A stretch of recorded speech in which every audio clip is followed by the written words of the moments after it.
Good morning, good afternoon, and good evening. This is the Black Views bringing you the Black News. So today I have a special story. Today we're going to talk about state troopers in the state of Louisiana. Once again, the abuse of black people, the just heinous crimes, man. Okay, beat downs, shootings in the backs, just choked out, knee to the neck. I mean, we're to the point we're desensitized about all this. We're so desensitized about all this that we're looking at Asian problems right now. Okay, you see the little videos of these little narrow people who are going around snatching things from Asians. Like I did a video previously about living in the black area where most people black people live, and the only Asians you see are Asians that work at the store. They don't live around you. Okay, they don't live around you, and a lot of this is a fear of black men anyway, because their worst fear is that their wives, their daughters will be fucked by black men. I'm straight up. That's their worst fucking fear. So they don't want to live around you. Okay, because they know that the black macho bravo is the ultimate. And you know what? People can say what they want to say. I know some people probably get mad about me saying that, but I'm black. That's how I feel. So this is why they don't want to live around you. I can say that. They don't want to live around you for the mere fact they're scared of you. For real. They're scared of your men. Okay. They love your women, but our women are out of control. Okay, they are. They are out of control.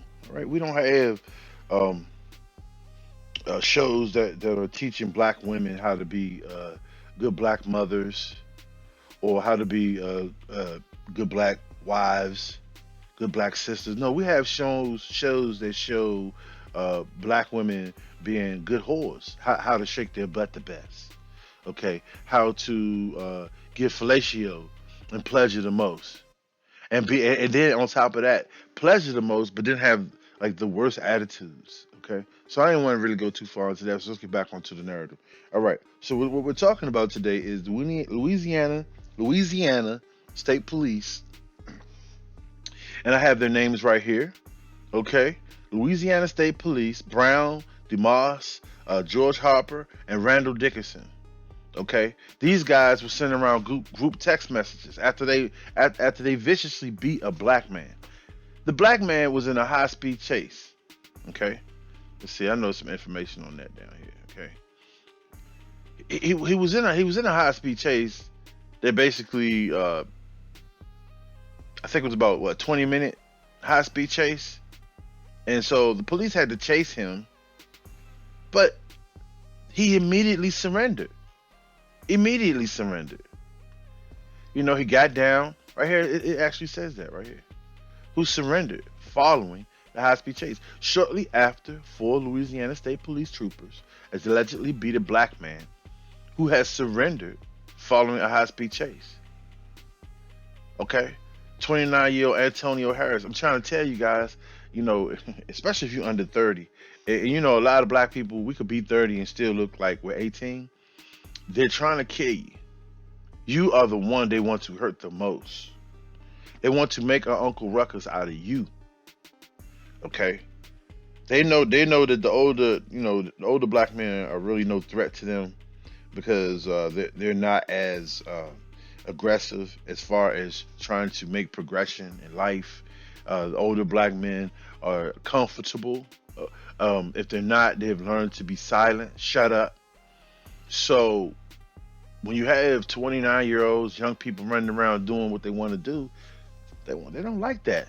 So you're going to get those vicious stompings and elbows to the head, slaps on the top of your head when you're trying to get into the police cruiser. You're going to get every vicious technique that they have taught you in the academy, because that's where they learned this.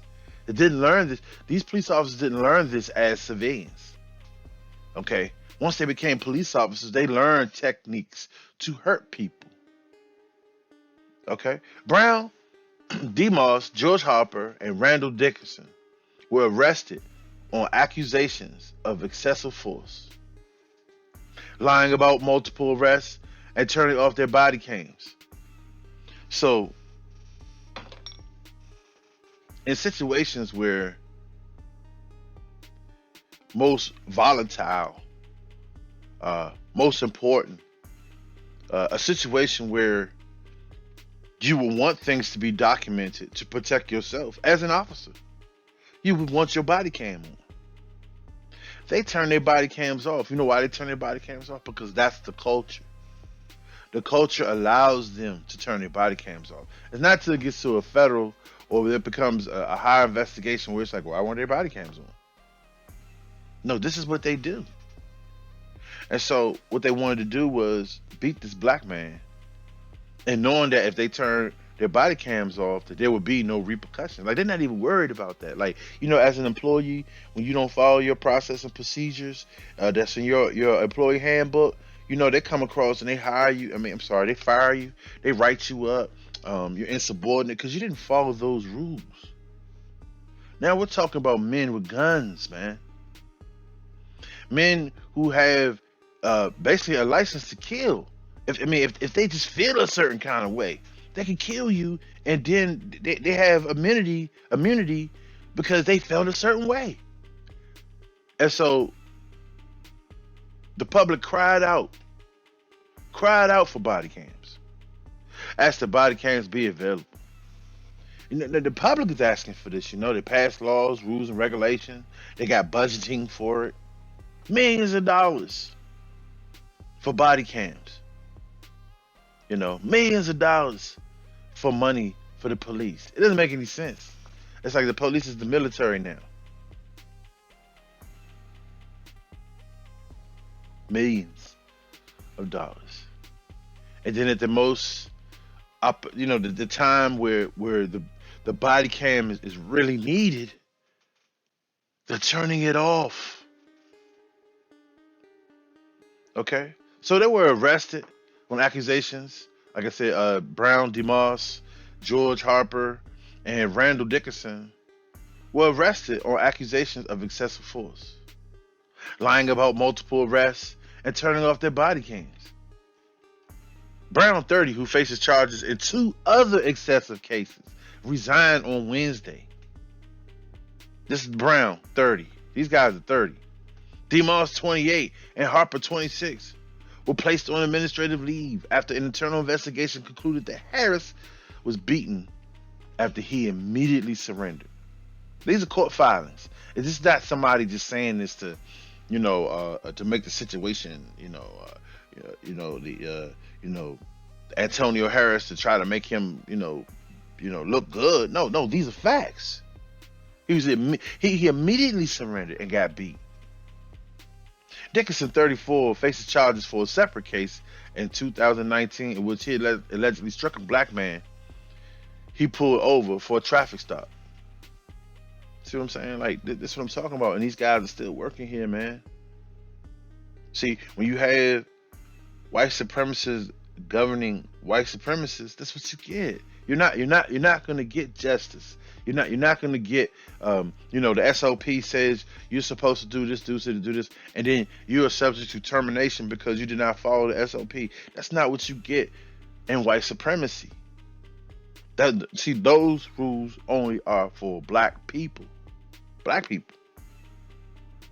See, when you get the handbook and you get to thinking you could do what your white comrades are doing or what other people of color are doing, because other people of color other than black are honorary whites.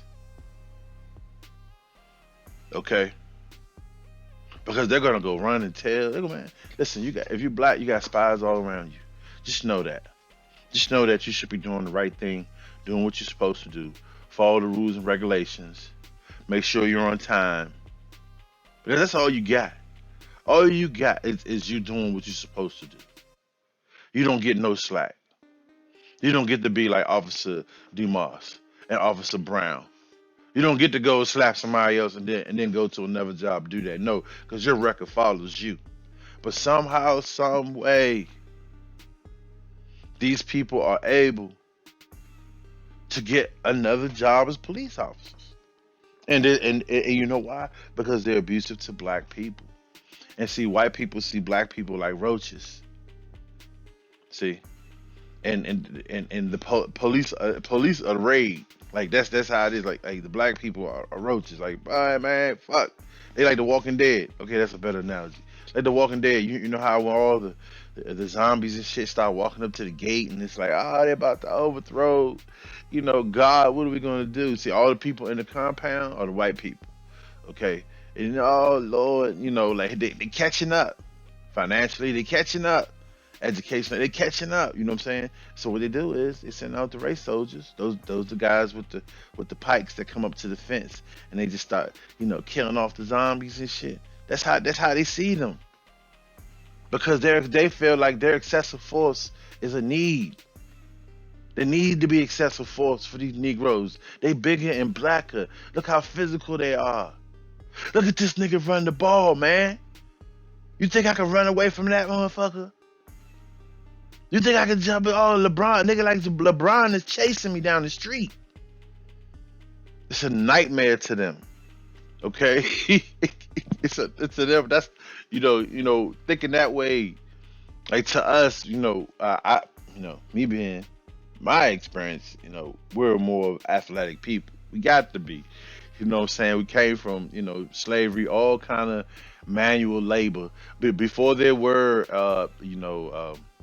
Mexicans and immigrants and shit that you see now picking shit. It was black people doing that. That was their job. Okay. But nobody else picking nothing because it was free labor for black people to do it. All right.